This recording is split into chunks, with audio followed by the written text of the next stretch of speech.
grabación. Ok. Bueno, entonces me presento, soy el maestro en ciencias Brian Urbano Alonso. Soy profesor de asignatura en la Facultad de Ciencias y profesor de bachillerato en el Colegio Linca. Este, Llevo algunos años tratando de manejar R con soltura. Aún todavía no lo logro, sí he hecho algunas cositas sencillas en R. Y justamente este curso surgió de mi frustración de tratar de empezar a manejar con mayor soltura R y toparme con el mismo problema que es que los que enseñan R en general ya se les olvidó y entonces se saltan un montón de cosas obvias y de repente te sientes frustrado porque no, o sea, algo que te debieron de haber explicado quizás 3 o 4 sesiones antes, ellos te lo explican a la 20ª sesión. Entonces, lo que yo he intentado hacer con mi poca experiencia es tratar de armar un curso para preparatoria, para empezar a introducir a los alumnos de preparatoria en este paquete o lenguaje, ahorita vamos a discutir un poco al respecto, y darle un orden lógico, porque incluso en los libros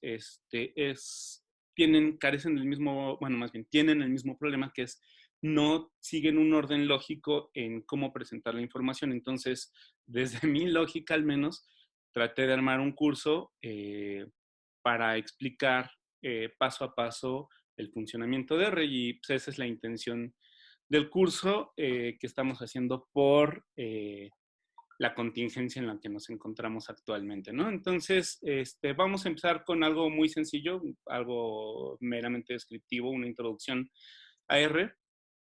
Y R hay una discusión si debe de ser considerado un lenguaje de programación o un paquete estadístico. Originalmente R estaba pensado en poder hacer, bueno, originalmente R es un derivado de S. Ese es un primer paquete estadístico muy sofisticado que todavía existe en la actualidad. La licencia es carísima, y permite hacer básicamente lo que se te pegue la gana, ¿no? Entonces, ese es el antecedente básico de R. Ese fue desarrollado en los Bell Labs, sigue siendo uno de los mejores paquetes estadísticos que hay, y fue creado desde el 76. Se ha ido renovando constantemente e insisto, la licencia es muy, muy cara. En algún momento me metí a ver y creo que está por ahí de los $16,000 para poderlo usar completamente. El problema es que al ser parte de los Bell Lab, son los laboratorios incluso de Graham Bell, entra en toda una serie de los laboratorios Bell de ventas, compraventas, particiones empresariales, etcétera, etcétera, y entonces al final como que fue un producto que ya no quedó a cargo de una sola persona o de un solo conglomerado y entonces actualmente pues es casi una empresa por sí sola. Y entonces en el 91, Ross Yaka y Robert Gentle, a partir de la experiencia de ese, deciden crear un paquete, ellos lo conciben como un paquete llamado R, que va a permitir hacer estadísticos refinados de manera sencilla y gratuita. Ese es quizá uno de los puntos más importantes de R. Toda la paquetería de R es gratuita y esa es una de las razones por la cual yo me esmero en que mis alumnos aprendan R. Seguramente te has topado con problemas de que no tienes la versión de estadística completa, o SPSS es muy caro, o alguno de los otros paquetes que hayas utilizado, por ejemplo, PAST, que es otra cosa que si no quieren aprender R, les recomiendo mucho que se metan, pues es muy potente, tiene muchas funciones, pero comparado con lo que puede hacer R es muy limitado, ¿no? Entonces, en esta creación de Ross y Barra, exactamente. Entonces, esa es una de las principales ideas, ¿no? Poder usar R para ya no tener que pagar. Y además tiene otra gran función, que es que los gráficos en general se pueden editar a placer, cosa que ya no se puede hacer en Excel. En algunas versiones anteriores dejaban editar un poco más, pero las posibilidades que tienes en R básicamente son infinitas, ¿no? Limitado un poco por tu habilidad, pero de ahí en fuera básicamente puedes editar cualquier aspecto del gráfico que quieras. Entonces es un software libre, está basado en Unix, y desde el 91 pues se ha convertido en uno de los lenguajes, paquetes de programación más utilizados principalmente por el mundo científico. En el 97 se establece, es decir, empieza a crecer, a crecer, a crecer, a tal punto que en el 97 los mismos creadores de red deciden que tienen que establecer como una serie de mínimas para publicar paquetes de R. Es decir, ellos mismos empezaron a poner filtros para que no pudieras, yo me hago un programa, me invento un programa que haga lo que quieras, y lo subo a la nube, le digo, pues ahí está ese paquete. Lo que hace el R-Core Team es, ese paquete lo revisan, verifican que de veras el paquete haga lo que diga, que no tenga problemas, que no tenga sesgos, que se ejecute correctamente, y si pasa todos esos filtros, entonces lo incluyen dentro de la paquetería disponible de R. Uno podría descargar paquetes de R por fuera, es decir, nosotros entre cuates nos podemos compartir scripts o cosas así que hayamos hecho en R.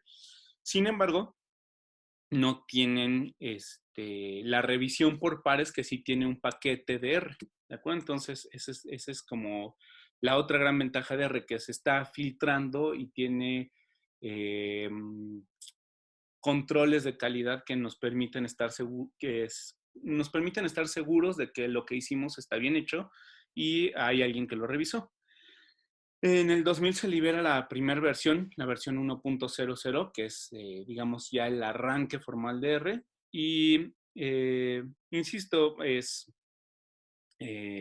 actualmente pues, está el debate de si es un lenguaje de programación o si es un paquete estadístico que permite hacer programación. Yo me inclino más por esta segunda, pero bueno, para fines prácticos pues nos sirve para procesar datos de manera confiable, con bonitos gráficos, de manera gratuita, ¿no? Esas serían las principales funciones de R. Este es nada más el primer,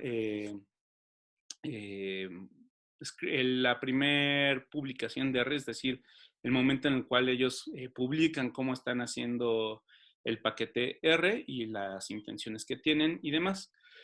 Ese se considera el antecedente directo de R porque la sintaxis y la semántica del lenguaje es muy similar.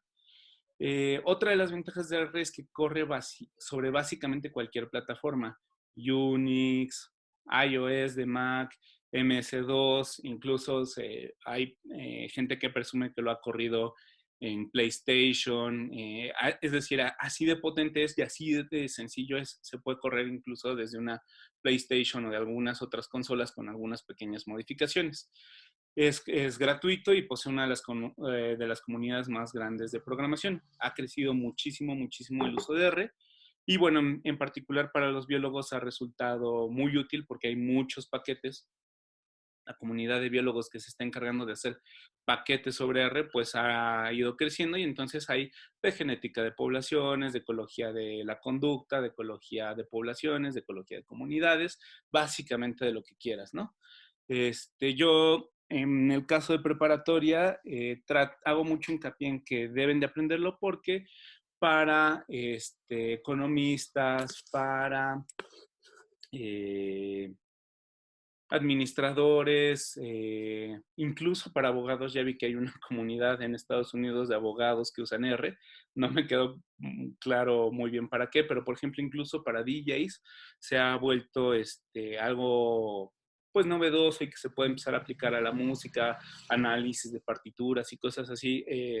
No me he metido mucho a esos paquetes, pero les pido a mis alumnos que descarguen paquetes que les puedan interesar y vean más o menos cómo de qué se tratan. Pero para que veamos hasta dónde llega R, ¿no? Esa sería la idea.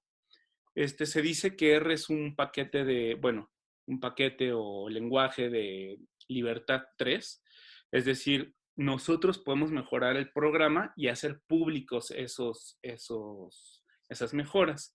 Claro, debe de pasar por el R-Core para que se revise, pero nosotros tenemos esa ventaja de poderlo modificar y estarlo renovando. E incluso si detectamos en algún momento un error, escribir y decir, oigan, este paquete en esta línea, bueno, en esta instrucción tiene algún error, ¿no? Y eso, pues, por ejemplo, no te pasa con Windows o no te pasa con Word, ¿no? Excel. Si detectas un error, pues a lo mejor les escribes y en algún momento te harán caso, esperemos.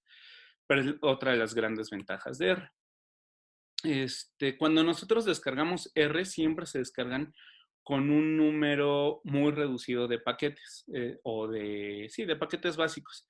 Entonces, entre ellos está utils, stats, datasets, graphic, todos estos que ves aquí, ¿no? Entonces, esos poquitos se descargan en automático en R, que digamos que es lo mínimo que necesitas para ejecutar R.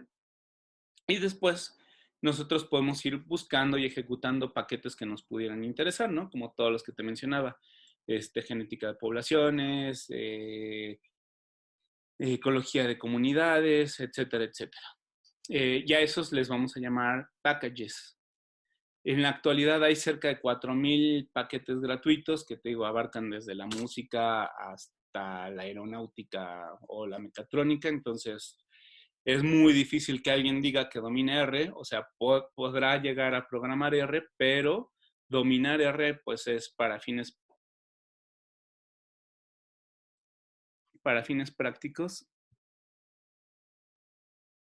Ahí voy.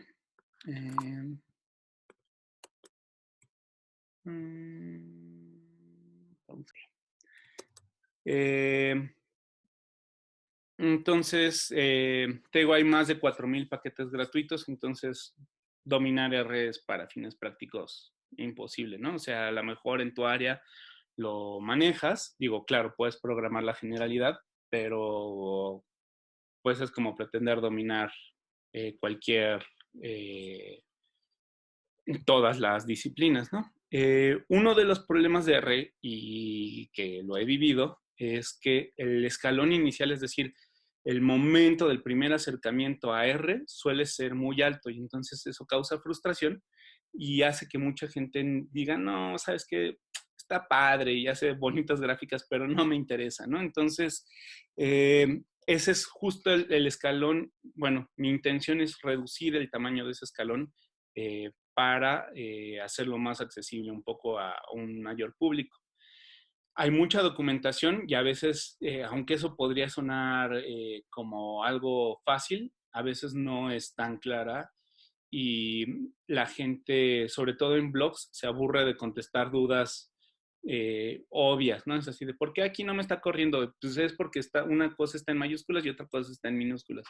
Entonces, también eso a veces crea un pequeño muro de comunicación.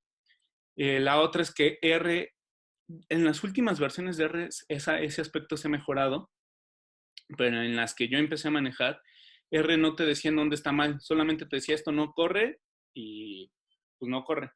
Ahora a veces sí ya te marca, no corre porque le sobra una coma, tiene un paréntesis de menos, etcétera, etcétera, ¿no? Pero en general no da muchas pistas de qué es lo que está fallando. Hay algunos paquetes que han sido ampliamente revisados y recontrarrevisados y hay unos que no tanto, entonces el mismo R-Core Team dice, bueno, sí úselo, pero con sus asegúnes, ¿no?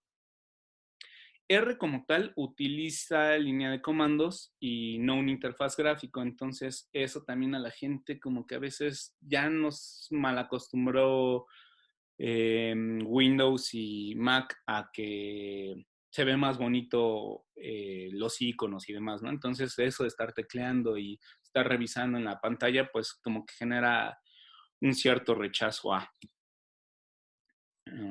Okay. Bueno, entonces aquí nada más para que vean, la gente en R también suele ser muy ociosa. Aquí hicieron una función matemática que les graficaba un pavo, pero nada más para que veas el poder gráfico que tiene. Aquí hay otra que utiliza Pokémones para ver cómo, este, que utiliza Pokémones para graficar algún aspecto que les interesaba. Era la velocidad, pero no me queda claro. Pero bueno, nada más de nuevo para que veas la potencia que tiene R. Esto ya es un mapa más serio. Entonces aquí están con distintas variables graficando respecto de sitios y pues se hace un mapa de calor, una decisión por árboles.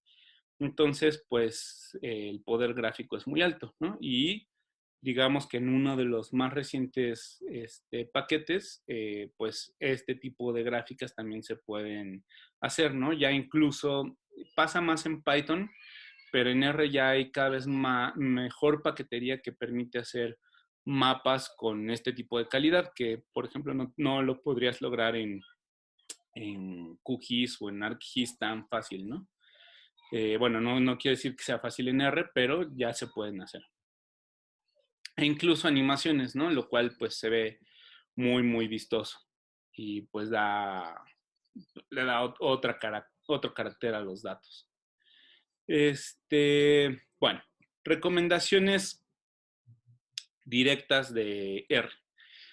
Una vez que lo hayas descargado, que ahorita les voy a decir cómo, es tratar de manejar todo en ese directorio en donde lo descargaste. Eh, Puedes habilitar que R jale tus archivos de otro lado y las gráficas de otro lado y los comandos de otro lado, pero eso empieza a ser ineficiente y te mete errores que no quieres tener. Entonces, lo mejor para empezar es hacerse la vida fácil y donde lo descargas, ahí mismo guardas todos los archivos que te pueda generar y digamos que sea una ruta corta, ¿no? No que sea C dos puntos, mis tareas de R, mis tareas de R que hice durante el coronavirus, mis tareas que hice durante el coronavirus en marzo, ¿no? Entonces, una ruta corta que te permita acceder fácilmente a esos datos. Otra cosa que es súper importante y que tiene que ver mucho con este escalón inicial.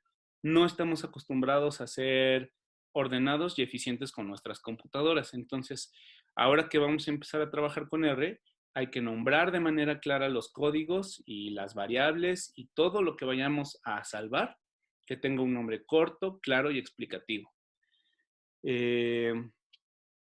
Y otra cosa que es muy recomendable es ponerle notas a todo nuestro código. Lo vamos a ver un poquito más adelante. Se usa el numeral o hashtag o gatito para ir poniendo notas, ¿no? Entonces, sobre todo ahorita que vamos a empezar a aprender, pues sí, la recomendación es ok, este comando, bueno, hashtag, este comando sirve para, y ya vas poniendo tus notas.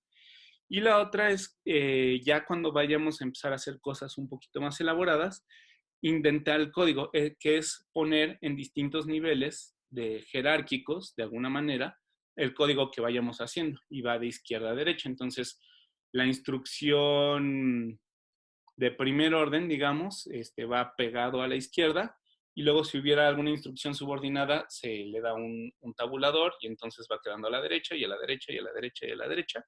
Y cuando regresamos a otra instrucción de primer orden vuelve a quedar a la izquierda. Otra cosa es utilizar de manera adecuada los espacios, porque sobre todo, yo sé que da flojera al principio, pero nos va a dar mucha mayor claridad si vamos poniendo espacios entre las indicaciones que vayamos poniendo en R. Porque si no queda todo pegado, pegado, pegado, pegado, pegado, y luego cuando alguien externo lo quiera revisar es así de, uy, qué pesado es leer cuando todo el texto está pegado, pegado, pegado, ¿no? Esto era lo que les decía, crear una carpeta en C para guardar, bueno, cuando lo descarguen o en el directorio que quieran, pero que todo esté guardado ahí. Y para instalarlo se utiliza el CRAN Project. CRAN Project lo que va a hacer es, lo voy a pasar aquí. Entonces,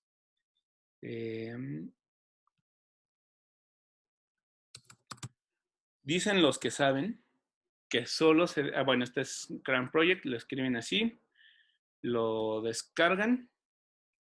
Aquí está, bueno, yo soy usuario de Mac, entonces este sería para mi Mac. Si fuera usuario Windows o Linux, ahí están disponibles las versiones. Y entonces aquí viene a instalar por primera vez. Y lo voy a picar aquí, aunque no sea mi caso. Se descarga de acá. Y a veces suele abrir, sobre todo en esta versión para Windows, suele abrir una serie de opciones de donde lo quieres descargar. Los que saben dicen que se debe de usar solamente el servidor o el espejo de California. Porque, por ejemplo, los que son de México o algunos que son de Rusia o de otras partes del mundo suelen no bajar de manera adecuada o no la versión más reciente del paquete R. Entonces, lo recomendable es, en primera instancia, descargar desde el mirror o desde la parte de la ventanita en donde te diga California, ese lo escoges y no hay falla. Si estuviera además el de Berkeley, o sea, California, le picas y te da opciones el de Berkeley, dicen que ese es el mejor, pero eso dicen los que saben, ¿no? En realidad es que no me consta. Bueno, esto era lo que te decía. Entonces, para poner comentarios, usamos el numeral o hashtag o gatito.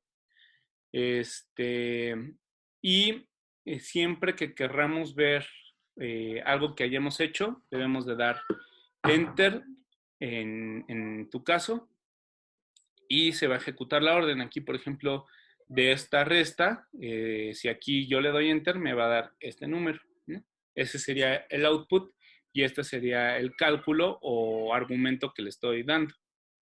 Entonces, de esa manera vamos a empezar a trabajar en R, pero poco a poco. Aquí lo único que quería, más bien lo que quería resaltar, era el uso del hashtag, del numeral, para hacer comentarios. En R hay palabras que están prohibidas para escribir como variables, que son todas estas que ves aquí.